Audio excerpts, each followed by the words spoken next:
छात्रों से कहा आज मंगलाचरण हो गया, चलो कल से प्रारंभ करेंगे। दूसरे दिन भी यही स्थिति। फिर तीसरा दिन हुआ। पाठशाला जाते समय रास्ते पर सोचते हो गए कि आज तो मुझको पढ़ाना है। जैसी पाठशाला में पहुंचे, पढ़ाना प्रारंभ किया, तो व्याख्या करते समय कृष्ण परक व्याख्या करते। विद्यार्थी ने पूछा कि अमुक धातु का अर्थ क्या है, तो निमाई ने उत्तर दिया कि सभी धातुओं का कृष्ण नाम में समावेश है। शरीर में जो सप्त धातु है, संसार में जितनी धातु है, उन सब के आदि कारण श्री कृष्ण। कृष्ण का कैसा अभूतपूर्व रूप, श्याम वर्ण, अधर पर मुरली धारण कर रखी है, बेड़ो रधर सुदया, सिर पर मोरपंख धारण किया हुआ है। कैसा रूप है। इस प्रकार कृष्ण के रूप का वर्णन करते करते उनको भाव समाधि लग गई। थोड़ी देर के लिए पाठ बंद हो गया। फिर किसी ने पूछा कि वर्णों की सिद्धि किस प्रकार होती है, तो निमाई ने उत्तर दिया कि श्री कृष्ण की दृष्टि मात्र से ही सर्व सिद्धि हो जाती है। श्री कृष्ण कीर्तन ही सर्व सिद्धि प्रद है। इस कल काल में संसार बंधन से मुक्ति होने का, मुक्ति पाने का केवल एकमात्र उपाय है हरिनाम संकीर्तन। नाम के माध्यम से इस कलिकाल में हरिर नामैव केवलम। इस प्रकार की व्याख्या करते करते करते करते ब्रज एक प्रेम गंगा की बाढ़ आ गई। स्वयं श्रीमन महाप्रभु उस बाढ़ में बह गए, सारे विद्यार्थी बह गए। कुछ छात्र जो तट पर रह गए आपस में कहने लगे कि निमाई की जब व्याख्या करते हैं तो उनके मुख से फूल झड़ते हैं, और कुछ देर के लिए तो हम भी ऐसे एकदम आकर्षित हो जाते हैं। पर ऐसा कब तक चलेगा? हम तो व्याकरण पढ़ने के लिए आए, कृष्ण कथा सुनने नहीं आए। अगर हम यहाँ से पढ़कर अपने घर जाएंगे, हमारे माता पिता हमसे पूछेंगे कि तुमने पाठशाला में क्या पढ़ा, तो हम क्या उत्तर देंगे? छात्रों ने जाकर उसी दिन गंगादास पंडित से सब बातें कही। गंगादास पंडित सुविख्यात पंडित थे और निमाई के विद्यागुरु थे, पर थे नास्तिक। उन्होंने कहा कि मैंने भी सुना है कि निमाई के ऊपर भक्ति का भूत सवार हो गया है। उन्होंने छात्रों से कहा कि मेरे पास भेजना, उसको समझा दूंगा। संध्या समय निमाई पंडित को गंगादास के पास, अपने गुरु जी के पास जाना पड़ा। गदाधर साथ में थे, छात्र साथ में थे। निमाई ने वहां पर जाकर अपराधी की तरह अपना द्वेष स्वीकार किया और पुनः पढ़ाने का उन्होंने वचन दिया। जब वो वहां से जब लौट रहे थे, गदाधर पंडित साथ में थे, छात्र साथ में थे, तो रास्ते में रत्नगर्भ आचार्य का घर पड़ा। रत्नगर्भ आचार्य अपने घर में श्रीमद् भागवत का बड़े उच्च स्वर से पाठ कर रहे थे।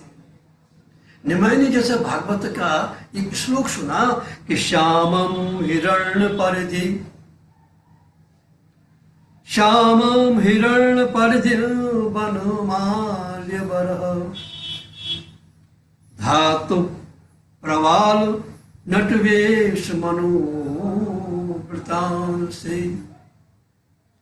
भिन्नस्त हस्त मितरेण धुनानमब्जं कर्णोत्पलालक कपोलमुखाब्ज हासो। श्री कृष्ण का रूप व्यंजक ये श्लोक जैसे ही निमाई सुना, महाराज आप समुद्र में डूब गए, मूर्छित हो गए। छात्रों ने जल छींटा दे देकर कुछ चेतन किया। चेतन अवस्था में आने पर बोले, बोलो बोलो बोलो, श्लोक बोलो, श्लोक बोलो, श्लोक बोलो।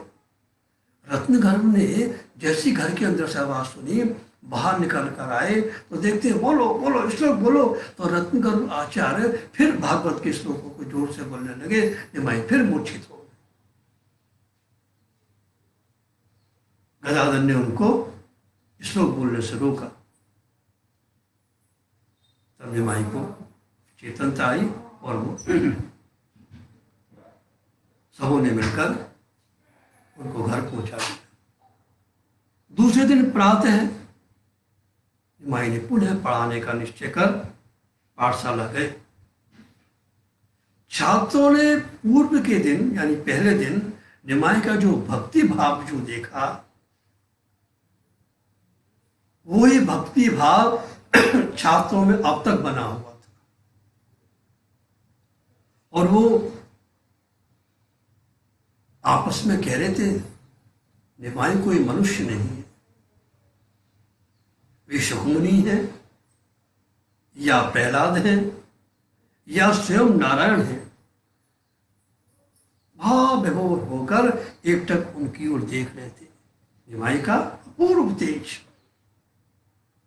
महाराज उनके पद्म के समान दोनों नेत्रों से अविरत अश्रुधारा प्रवाहित हो रही थी। उन्होंने बहुत रोकने की चेष्टा की, लेकिन वो रोक नहीं रहे थे। अब विद्यार्थी छात्र क्या पूछ रहे हैं, उनसे क्या पढ़े।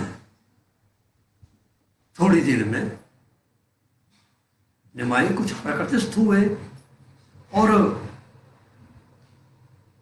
बड़े उससे बोले, भाई देखो, मैं तुमसे पहले भी कह चुका हूं कि मैं जब तुमको पढ़ाने जब बैठता हूं तो एक श्याम वर्ण का अति सुंदर बालक मेरे सामने आकर खड़ा हो जाता है और महाराज बंसी बजाता है, मधुर बंसी बजाता है।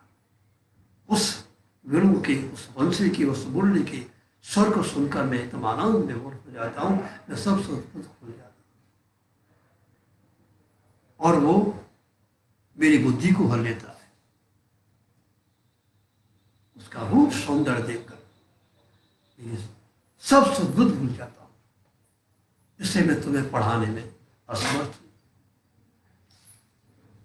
हूं। तुम्हारी जहां इच्छा हो वहां जाकर पढ़ो और मुझको मुक्ति दो। महाराज छात्रों ने ऐसा जो एक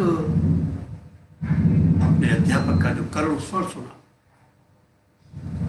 उन शब्दों ने, उस करुण स्वर ने उन छात्रों के, शिष्यों के हृदय को जैसे मानो कि एक तीर की तरह चुभ दिया।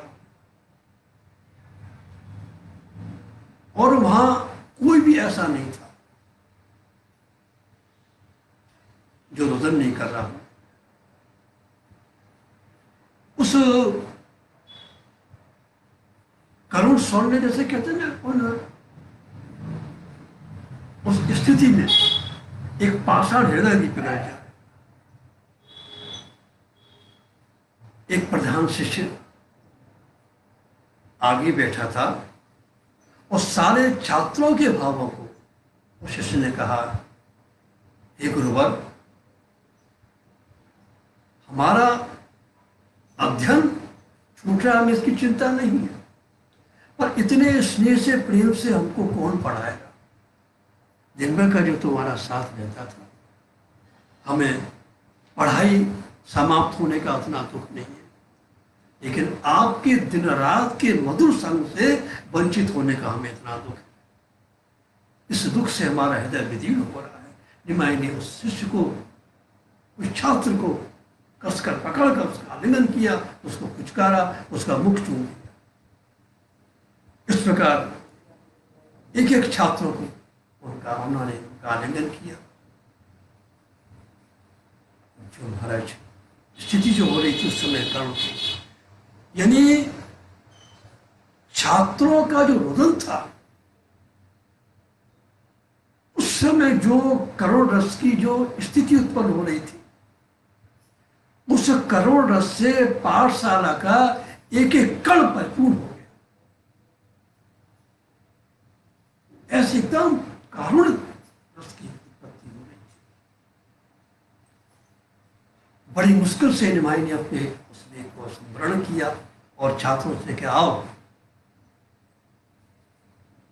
हम सब मिलकर कृष्ण कीर्तन करेंगे और कृष्ण कीर्तन के द्वारा हृदय को शीतल करेंगे। छात्रों ने कहा, गुरुवर कीर्तन कैसा होता है, हमें भी सिखा दो।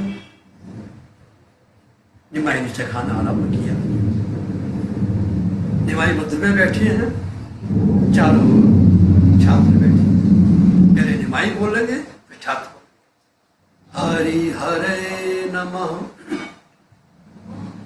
कृष्ण यादवाय नमः, हरि हरे नमः, कृष्ण यादवाय नमः, गोपाल गोविंद राम श्री मधुसूदन,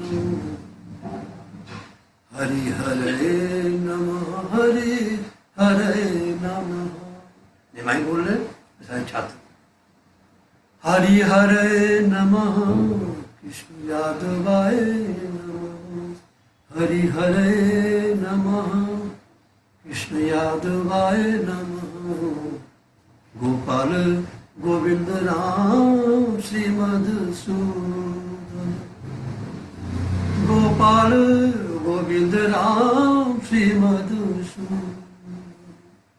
सारे छात्र ताली बजा बजा कर, ताल दे देकर गा रहे हैं। ऐसे ही महाराज एक प्रेम की तरंग उठी। उस प्रेम में उन्मत्त होकर कोई नाच रहा है, कोई गा रहा है, कोई भूमि में लोटपोट हो रहा है। उस दृश्य को देखकर, उस भक्ति में, उस नाम में, उस वातावरण में जो चतुर्देव एक नाम का जो अपूर्व धारा प्रवाह हो रही थी, जितने यहाँ भीड़ थी सब आकृष्ट होकर आ गए और वो भी सब प्रेम से मिलकर कीर्तन में लगे हुए।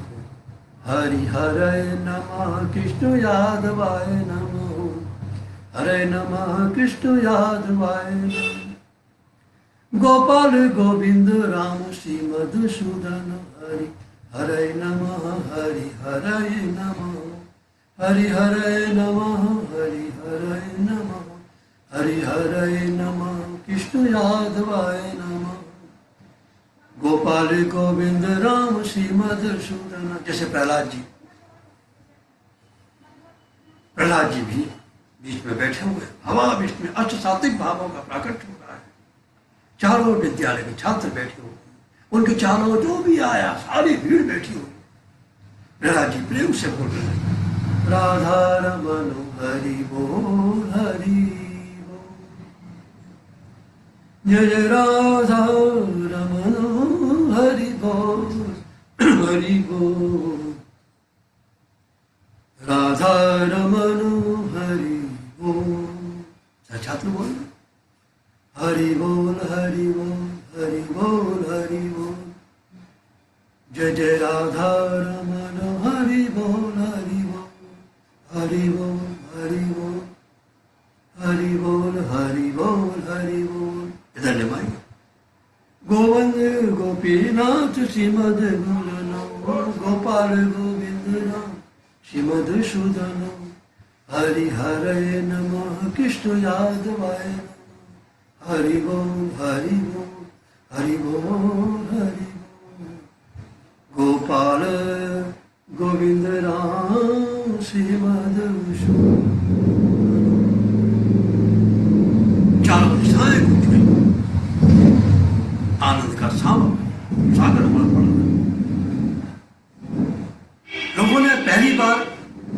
ऐसा अनिर्वचनीय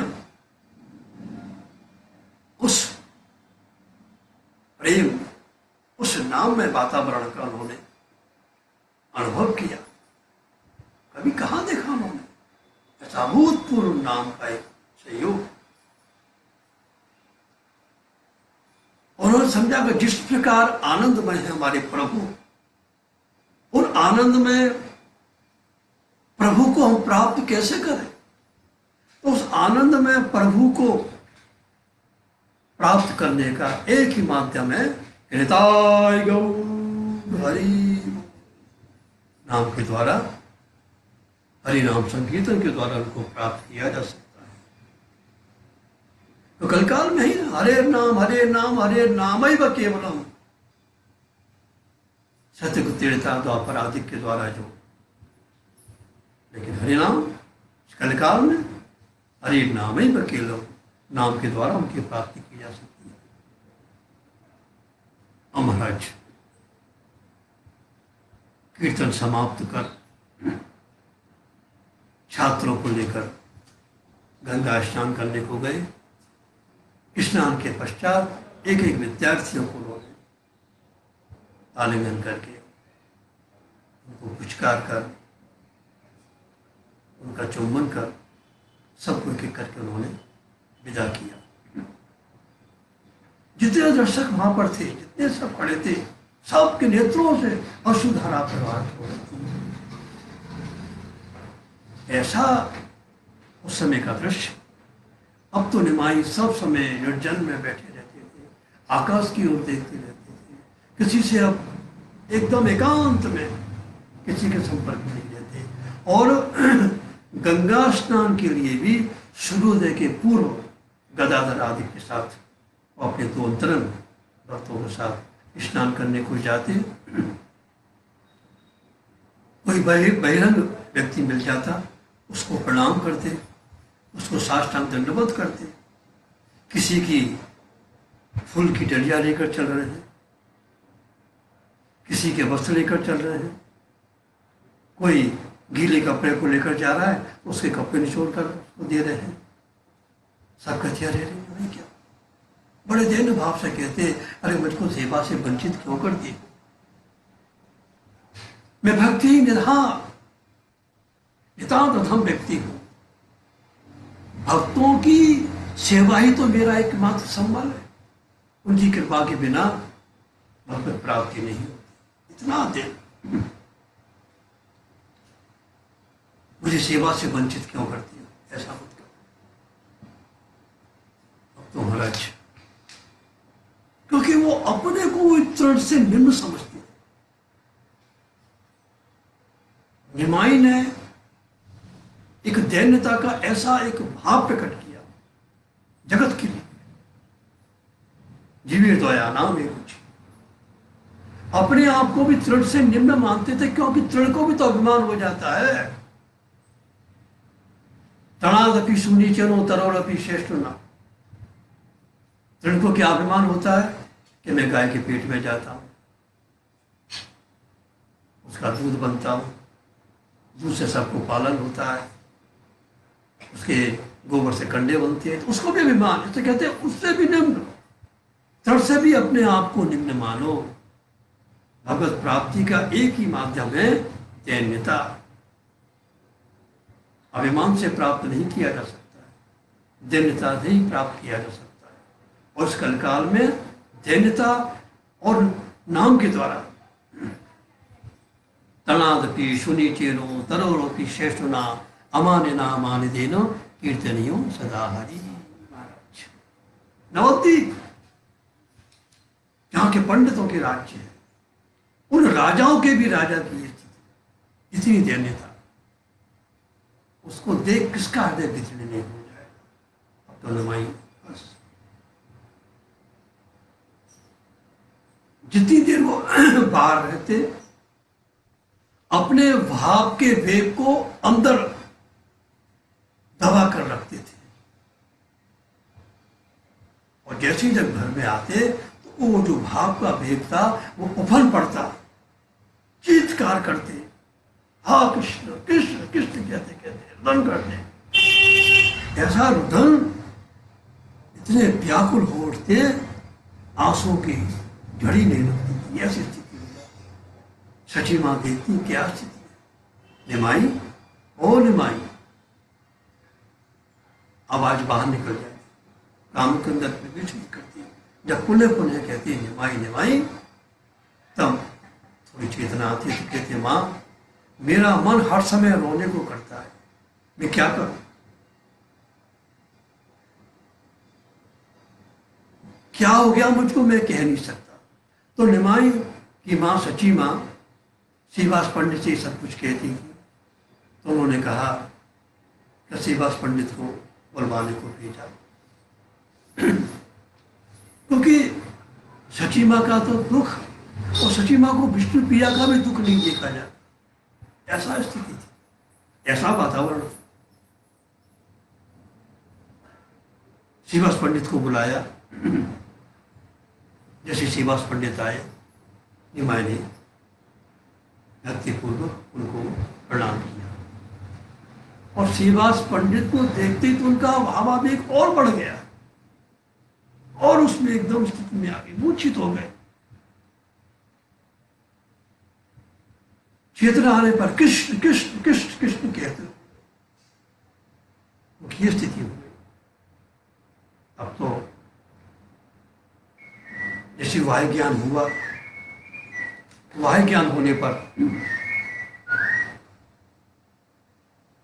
निमाई ने कहा, पंडित बताओ मैं क्या करूं, मेरा रोना कैसे रुके? सब कहते हैं कि मुझे वायु रोग हो गया है, तो क्या मैं पागल हूं क्या? श्रीवास पंडित कहते हैं, निमाई ऐसा रोग तो मुझको भी हो जाए, ऐसा तो मेरे भी हो जाए। इस वायु रोग के लिए तो ब्रह्मा भी तरसते हैं, तुम्हारा जो वायु रोग है, मैं भी तुमसे इसकी भिक्षा मांगता हूं। तुम्हारे ऊपर श्री कृष्ण की अपार कृपा है, तुम्हारी जो भक्ति है, ऐसी भक्ति ना हमने पहले कभी देखी, न कभी सुनी। यह सुन निमाई ने श्रीवास पंडित को कसकर आलिंगन कर लिया, और निमाई, ये वायु रोग नहीं तो प्रेम रोग है, ऐसा रोग तो हो जाए। निमाई, लोग कहने दें तो कहने दो, कल से तुम मेरे घर आना कीर्तन के लिए। और सची माँ से कहा, माँ इसे वायु रोग नहीं, इसे तो प्रेम रोग है। श्रीवास पंडित की बात सुनकर सची माँ स्वस्थ हुई, लेकिन फिर एक भय उनको हो गया कि विश्वरूप सन्यासी हो गए, कहीं निमाई भी तो ऐसा नहीं हो जाएगा। ऐसा सुनकर वो व्याकुल हो गई, चिंता में डूब जाती। एक दिन निमाई कृष्ण भय में बहुत अधीर थे। उन्माद की स्थिति में गदाधर से बोले, गदाधर तुम ही बताओ कि श्री कृष्ण कहां मिलेंगे, उनके बिना मुझे नहीं रहा जाता। तो गदाधर ने कहा, अरे श्री कृष्ण तुम्हारे हृदय के अंदर ही विराजमान है। तो निमाई नखों से अपने हृदय को विदीर्ण करने लगे। गदाधर ने पकड़ लिया, उनको शांत किया, बड़ी मुश्किल से होश में आए। अब गदाधर एक दिन निमाई पंडित को लेकर नवद्वीप में अद्वैत आचार्य के घर जा रहे हैं। अब कल अद्वैत आचार्य के घर पहुंचेंगे, जैसा प्रभु कृपा करेंगे, सीताराम कृपा करेंगे। निताय गौर हरि।